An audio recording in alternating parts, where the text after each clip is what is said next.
Muy bien, muy buenas tardes. Muy bienvenidos a aquellos que vienen por primera vez.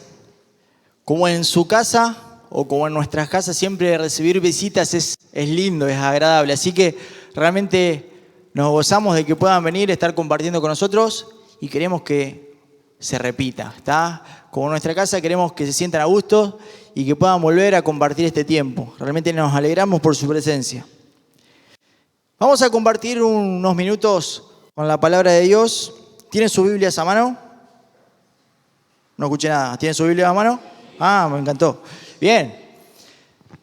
¿Saben que cuando uno, o por lo menos a mí me toca compartir la palabra de Dios, siempre pienso o trato de pensar en cosas en las cuales uno está vivenciando o uno está experimentando, ¿no?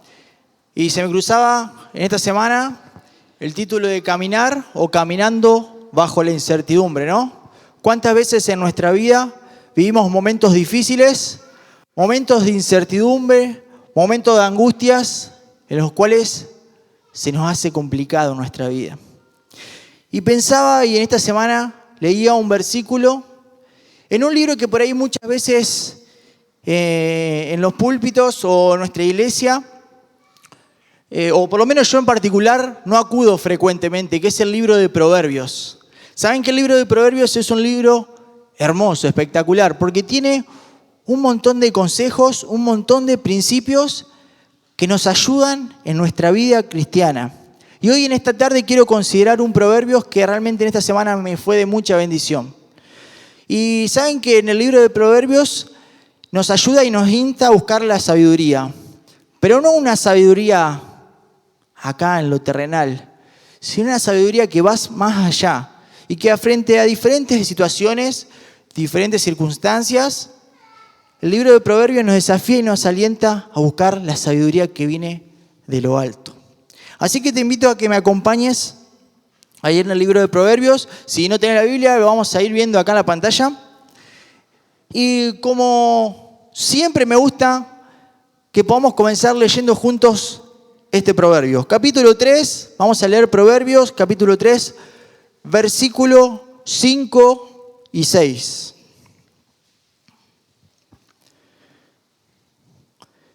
Vamos juntos.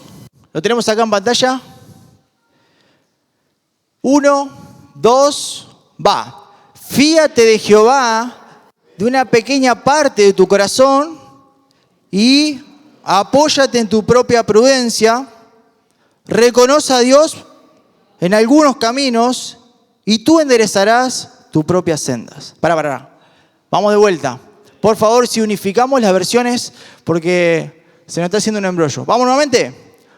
Vamos juntos. 3, va. Fíate de Jehová con una parte de tu corazón y no te apoyes en tu propia prudencia. Reconoce a Dios en algunos caminos y tú enderezarás tus propias sendas. No sé si llegamos a buen puerto. Déjeme decirte que esta herejía que hice con este texto, ustedes sepan disculparme, pero es para que entendamos que muchas veces hacemos esto con la palabra de Dios, o a veces vivimos transformando el proverbio. Y en vez de hacer la versión bíblica, vivenciamos y vivimos de esta forma, cambiando el versículo. Fíjense que dice, fíate de Jehová de todo tu corazón. Yo les cambié ahí, fíate de Jehová con una parte de tu corazón. Y no te apoyes, sino yo les dije, apóyate en tu propia prudencia. Reconócelo en todos tus caminos. Se los invertí un poquito y se lo cambié por, reconócelo en algunos de tus caminos y vos enderezarás tus propias veredas. Vos sabés que me pasa que a veces vivimos así, cambiando el proverbios de una forma distinta. Sin embargo, el autor de este Proverbios nos anima a 3 cosas en concreto. Y hoy quiero que meditemos y que pensemos y que reflexionemos y nos llevemos en esta tarde a nuestra casa 3 cositas. En primer lugar dice el versículo, ahí dice fíate, pero mi versión dice confía en el Señor de todo corazón. Confía en el Señor de todo corazón. ¿Saben que todo un tema esto de la confianza, no? Porque la verdad que en muchas personas, por diferentes vivencias, por diferentes decepciones, por las diferentes desilusiones que a veces tenemos en la vida, se ven bastante escépticas esta palabra, confiar en alguien. Y la verdad que la confianza a veces se puede perder con una simple actitud, con una simple palabra, de una forma tan inmediata. Sin embargo, en este proverbio, el autor nos desafía a confiar en el Señor de todo corazón. Y antes, en otros tiempos, uno cerraba ciertos negocios o daba su palabra, un apretón de manos, y era realmente un símbolo de confianza, simplemente echar la mano y dar tu palabra. La realidad es que los tiempos cambiaron, pero el Señor nos dice, confía en el Señor. Y la confianza en Dios es un paso de fe tremendo. Pero a veces estamos con esta versión cambiada. Confiamos, pero no del todo. Confiamos un poquito, un poquito. Y cuando pensaba en esto y pensaba en este proverbio, me acordaba de una situación en Marcos capítulo 9. No sé si te acordás en Marcos capítulo 9, vamos a buscarlo. Se encontraba una multitud y era todo como un lío, ¿no? Gente moviéndose, gritando, hablando. Se encontraba el Señor Jesús con una multitud y ahí aparece un padre. Un padre que viene a presentar una situación, una problemática. Vamos a leer Marcos capítulo 9 y vamos desde el versículo 17. Dice, leo mi versión. Maestro, respondió un hombre de entre la multitud. Te he traído a mi hijo, pues está poseído por un espíritu que le ha quitado el habla. Cada vez que se apodera de él, lo derriba. Echa espumarajos, cruje los dientes y se queda rígido. Les pedí a tus discípulos que expulsaran al espíritu, pero no lo lograron. Dice Jesús, generación incrédula, respondió Jesús, ¿hasta cuándo tendré que estar con ustedes? ¿Hasta cuándo tendré que soportarlos? A ver, tráiganme al muchacho. Así que se lo llevaron y tan pronto como vio a Jesús, el espíritu sacudió de tal modo al muchacho que éste cayó al suelo y comenzó a revolcarse echando espumarajos. ¿Cuánto tiempo hace que le pasa esto?, le preguntó Jesús al padre. Y el padre responde, desde que era niño. Muchas veces lo ha echado al fuego y al agua para matarlo. Si puedes hacer algo, ten compasión de nosotros y ayúdanos. ¿Cómo que si puedo? Para el que cree, dice Jesús, todo es posible. Y ahí dice esta versión, sí creo, exclamó de inmediato el padre del muchacho, ayúdame en mi poca fe, ayúdame en mi incredulidad, dice otra versión. Al ver Jesús que se agolpaba a mucha gente, reprendió al espíritu maligno. El espíritu sordo y mudo dijo, te mando que salgas y que jamás vuelvas a entrar en él. Y el espíritu, dando un alarido y sacudiendo violentamente al muchacho, salió de él. Y este quedó como muerto, tanto que muchos decían, ya se murió. Pero ahí Jesús tomó la mano y lo levantó y el muchacho se puso de pie. En nuestro diario vivir nos toca enfrentar diferentes situaciones difíciles, ¿no? Algunas que son pasajeras, pero algunas otras que vienen para quedarse, tal vez un tiempo. Y en ese caso, el padre estaba experimentando una situación complicada, una situación de tormento. Este joven estaba poseído por un demonio y un espíritu el cual no le permitía hablar. No solamente eso, sino que le producía diferentes daños en su cuerpo. Dice la palabra que a veces el mismo demonio lo echaba al fuego y en otras oportunidades al agua. Así que imagínense la situación de esta familia, lo que tenía que vivir y experimentar. Y este niño dice que este joven en realidad había sido atribulado y que realmente de muy chico vivía y convivía con esta situación. Así que imagínense todo lo que había experimentado y vivenciado esta familia. Y cuenta que el padre va hacia los discípulos y los discípulos no pudieron darle una respuesta, una solución al problema de esta familia, al problema de este joven.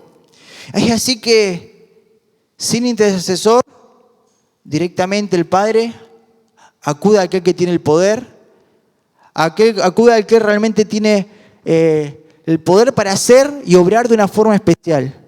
Acude al Maestro. Así que se encuentra frente al mismo Jesús, el cual él necesitaba buscar alivio, auxilio. Y pensaba que cuántas veces en nuestras situaciones difíciles en nuestra vida, en nuestros problemas o en nuestras situaciones cotidianas, nuestra última opción es buscar auxilio en el Señor, es buscar socorro en el Señor. Vemos múltiples alternativas, múltiples soluciones, pero la última opción es el Señor. Qué lindo ejemplo es el que nos da el Padre. Y no sé si recordás, la semana pasada hablamos acerca y escuchamos acerca de acercarnos al Señor. Y esto fue lo que hizo este Padre. En Hebreos 11:6 dice, pero sí en fe es imposible agradar a Dios. Pero nunca consideramos la segunda parte, porque es necesario que el que se acerca a Dios crea que la hay y que es galardonado de lo que le busca. Ahí vemos un Padre acercándose al Señor para entregar este problema, este dolor que acarreaba mucho, pero muchos años, mucho, pero mucho tiempo. Pero a veces nos pasa en nuestra vida que luchamos con momentos de dudas. No sé si le ha pasado. A mí me ha pasado. Y tenemos dudas. Y luchamos con esta situación de tener fe, pero también tener duda. Y es lo que le estaba experimentando el Padre. A tal punto de que el Padre en un momento dice, sí creo, pero ayúdame en mi incredulidad. Pareciera contradictorio, pareciera paradójico que él plantee las dos situaciones. Sí, tengo fe, pero también necesito que me ayudes a mi incredulidad. ¿Y cuántas veces nos sentimos identificados como este Padre? Tenemos una fe, pero hasta ahí nomás. Confiamos, como dice el proverbio, pero hasta ahí nomás, no del todo.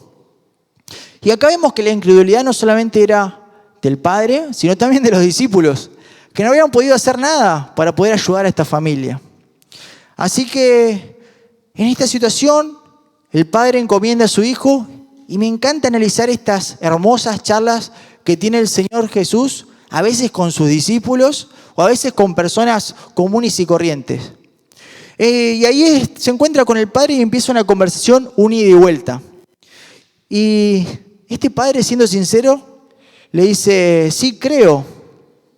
Y realmente fue muy auténtico porque le dijo, creo, pero ayuda a mi incredulidad. En el fondo el Padre estaba diciendo, sí, creo, pero mi fe no es perfecta. Puede que no tenga la suficiente fe, así que ayúdame a tenerla. Y qué lindo es este pasaje porque pienso que nos puede ayudar a poder potenciar nuestra fe, a poder potenciar nuestra confianza en el Señor. Tal vez una fe que está debilitada por, no sé, las situaciones de la vida, una fe debilitada por el cansancio, una fe debilitada por el tiempo, una fe debilitada por muchas preguntas que nos hacemos a diario. Pero es ahí donde tenemos que ir al Señor, acudir al Señor.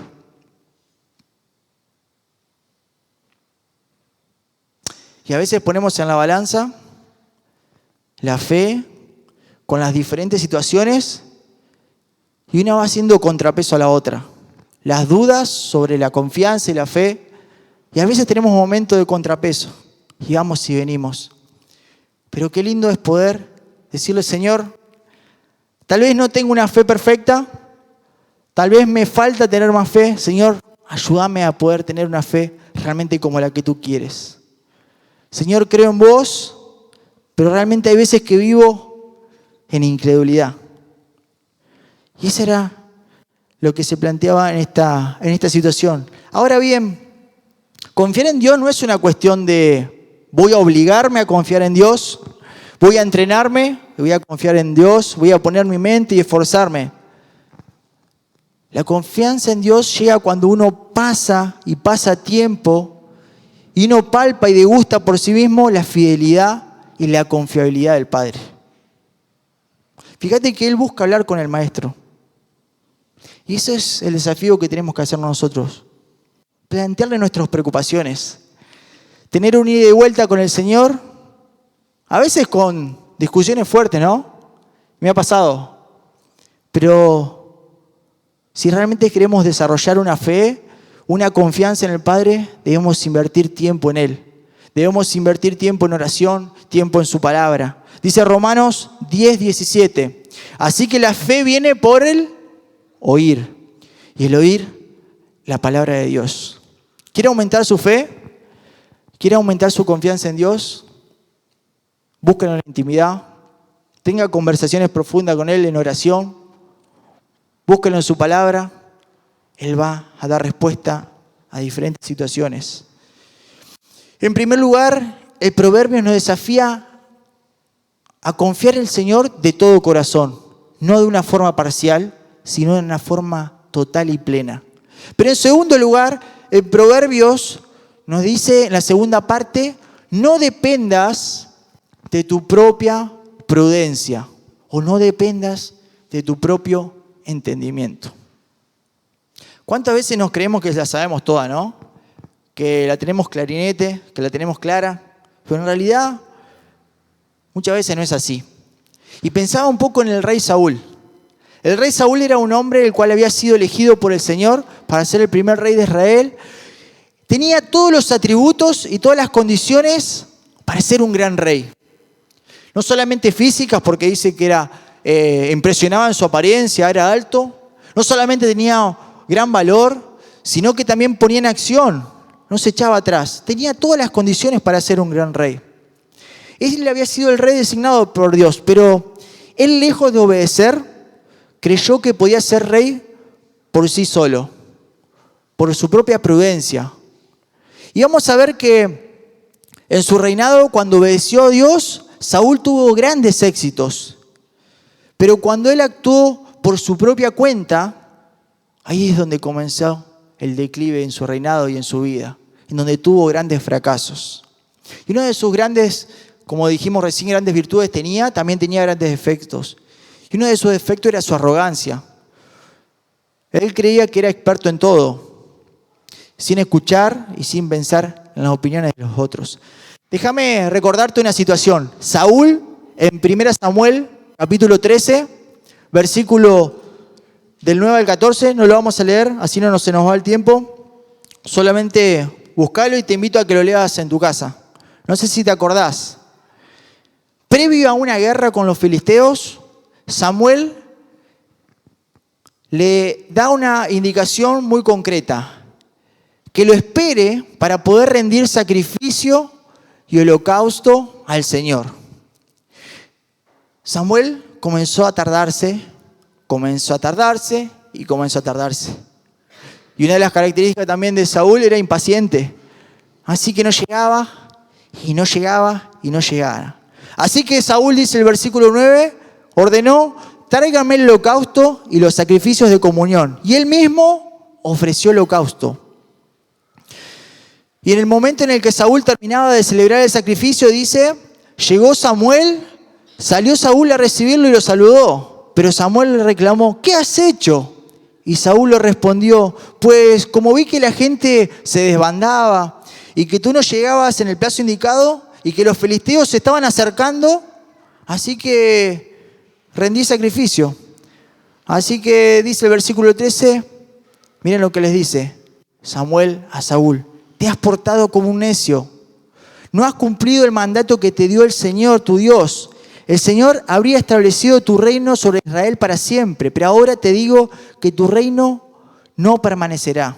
El Señor ya está buscando un hombre más de su agrado y lo ha designado gobernante de su pueblo, pues no has cumplido su mandato.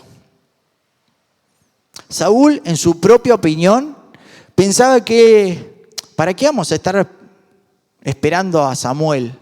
¿Para qué le vamos a estar esperando? Estamos perdiendo tiempo, se vienen los filisteos, ya está la batalla. Y si bien su corazón era algo loable, porque él quería ofrecer sacrificios a Dios, quería rendir holocausto previo a la guerra, pero no de la manera en la cual el Señor le había ordenado. Y él confió en su propio entendimiento, se manejó de la manera que él pensaba que él quería. 2 capítulos más adelante, no sé si recordás, Saúl se encuentra ahí y Saúl, como rey, al Señor le encarga algo en particular contra los amalecitas. El Señor le dice: he decidido castigar a los amalecitas, en el capítulo 15, versículo 2, he decidido castigar a los amalecitas por lo que hicieron a Israel, pues no dejaron pasar al pueblo cuando salía de Egipto. Así que ve y ataca a los amalecitas ahora mismo. Destruye por completo todo lo que le pertenezca y no le tengas compasión. Mátalos a todos, hombres, mujeres, niños y recién nacidos, toros y ovejas, camellos y asnos. Saúl atacó a los amalecitas. ¿Y qué hizo?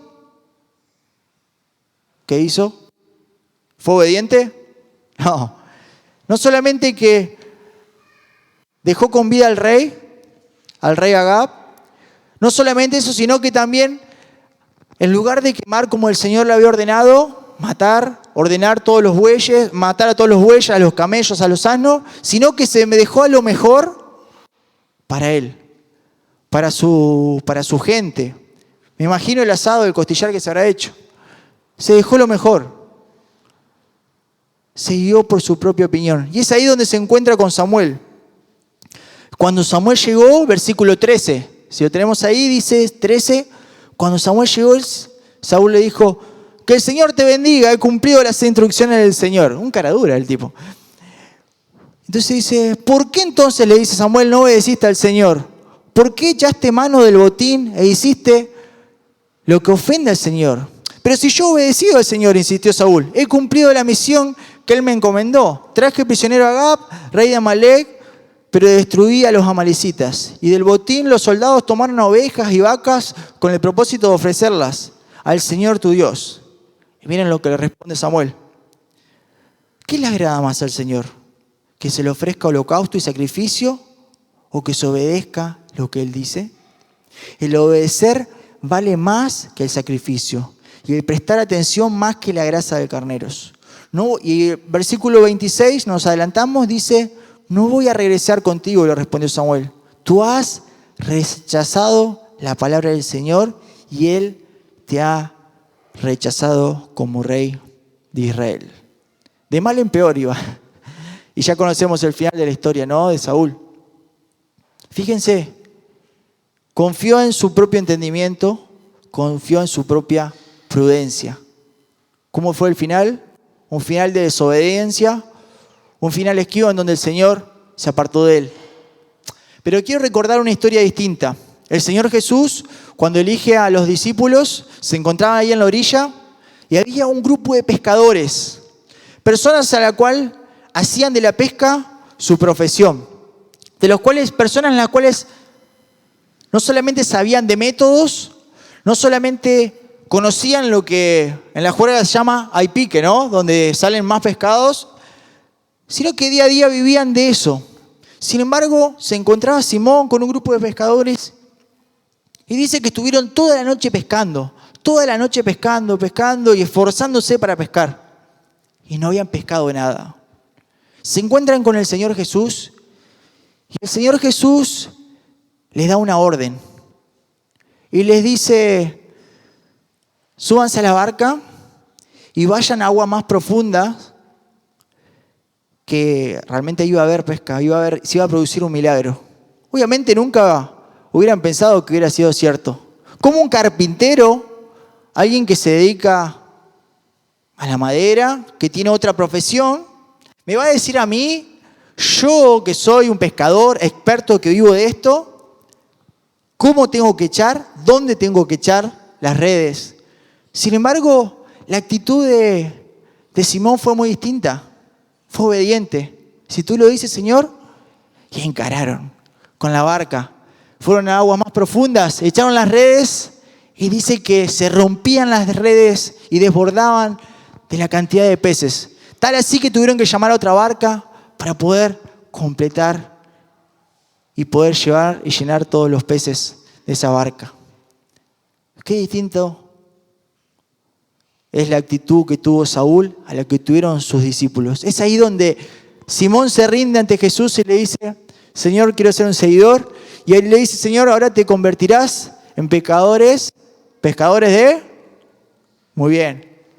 Qué increíble, ¿no? Qué distinto.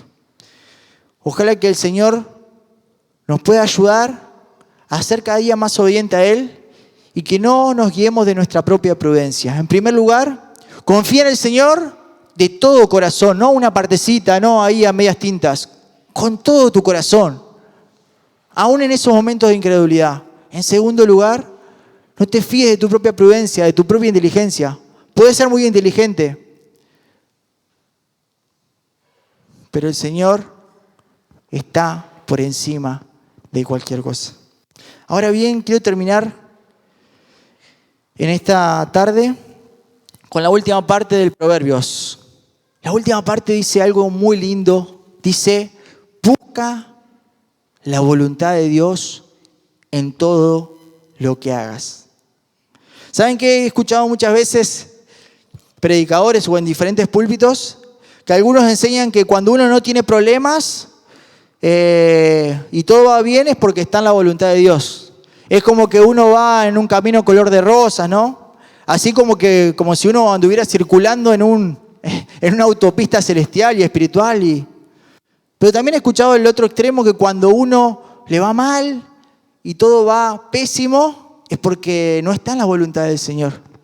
Y déjame decirte que eso no es bíblico. No sé si recordás la vida de José. La vida de José, un hombre que marcó mucho en muchas cosas. No sé si recordás. Ahí te invito a que me acompañes en Génesis, último pasaje, Génesis 50. José demuestra que la voluntad de Dios, a menudo, aunque sea tengamos caminos llenos de pozos, de obstáculos, Él está ahí presente. Y no solamente eso, fíjate lo que dice Génesis 50, 20. Ahí está hablando a sus hermanos. Dice, vosotros pensasteis mal contra mí, mas Dios lo encaminó para bien. Déjame darte un contexto un poco de este versículo. Él habla con sus hermanos. ¿Cuándo habla con sus hermanos? Recordemos la vida de José. José era uno de los menores, hijo de Jacob, y su hermano los odiaban. ¿Vos entendés eso? Yo no tengo hermanos, pero su hermano lo odiaba. Sus hermanos los odiaban. A tal punto que decían que era el favorito. Y no solamente que lo odiaban, sino que en una oportunidad lo echaron a un pozo. No solamente que lo echaron a un pozo, sino que después lo vendieron como esclavo a los egipcios. Pero fíjense cómo es la voluntad de Dios, cómo son los propósitos de Dios. Que cuando lo venden como esclavo, termina cayendo en la casa de Potifar. Y su amo Potifar ve que Jehová estaba con él. Y no solo eso, sino que le da una posesión. Y comienza a ganarse una confianza en Potifar. Es decir, de un pozo, de ser un esclavo, a tener una posesión ahí en la casa de Potifar. Pero enseguida se da una situación. La esposa de Potifar se insinúa, quiere propasarse, quiere hacer algo en particular con él. Ustedes ya conocen la historia. Y es ahí donde José huye, escapa. Estaba haciendo lo correcto. Sin embargo, ella arma todo un discurso con su esposo diciendo que él quiso hacer tal y cual cosa. Y es ahí donde ¿qué? Lo encarcelan a José. Así que tener una posición a la cárcel. Y es ahí donde él también se gana la confianza de los carceleros y de sus compañeros. Él tenía una capacidad que le podía interpretar los sueños a las personas. Y es ahí donde comienza a interpretar los sueños de sus compañeros y se gana la confianza. Y es ahí donde el mismo José interpreta el sueño del faraón. Y ahí lo deja a cargo de todo Egipto. Fíjense en los vaivenes en la vida de José. Del pozo, de esclavo, a una posición Potifar, encarcelado, a tener casi a cargo todo Egipto. Pero Dios siempre estuvo con él. 10 siempre estuvo con él. Esos obstáculos que tuvo podrían haber causado tal vez en la vida de él una frustración, un desánimo. Sin embargo, José hizo lo correcto y Dios le dio la victoria ante la adversidad. Y la clave era el versículo que acabamos de leer. Vosotros pensasteis mal contra mí.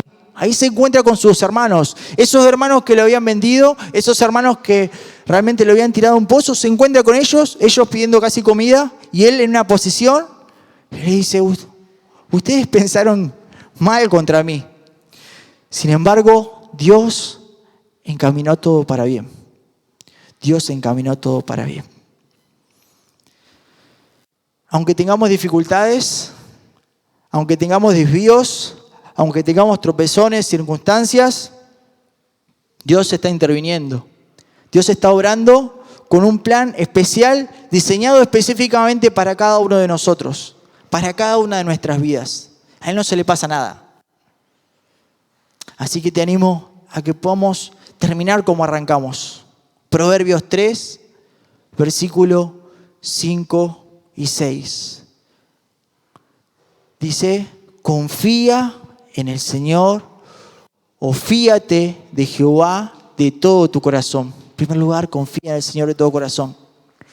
No te apoyes en tu propia prudencia. Busca su voluntad en todo lo que hagas y Él te mostrará cuál camino tomar. No sé si estás atravesando momentos de decisiones. No sé si estás atravesando momentos de dificultades, momentos de pozos, como el de José, pero te animo y te desafío a que puedas realmente potenciar tu fe, a que realmente puedas hacer crecer esa fe que solamente buscándolo en la intimidad del Señor y en su palabra podemos hacer aumentar. Te animo a que realmente no confíes en tu propia prudencia y te animo a que busques su voluntad en cada de las cosas que hagas. Señor, gracias porque podemos estar acá disfrutando un tiempo entre hermanos, entre amigos, y gracias porque cada vez que abrimos tu palabra nos alienta. Gracias porque cada vez que abrimos tu palabra nos acercamos un poco más y más a vos. Gracias, Señor, porque leemos cada hoja y vemos cada historia y todo lo que ha hecho el Señor Jesús.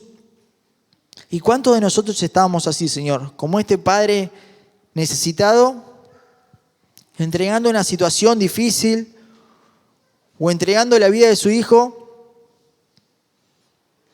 en tiempos tal vez de incredulidad. Y gracias, Señor, porque nos da la posibilidad y la libertad de acercarnos a vos sin ningún mediador, sin ningún intercesor. Sabemos que simplemente con abrir nuestra boca, con hablar con vos, con orar, con leer tu palabra, tú nos estás escuchando, Señor. Gracias, Padre, porque prestás tu oído a nuestro clamor.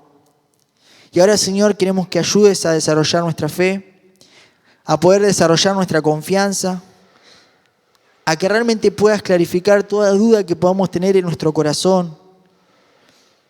Señor, queremos que nos estés ayudando a poder ser guiado cada día por tu Espíritu conforme a tus planes y a tus propósitos, Señor.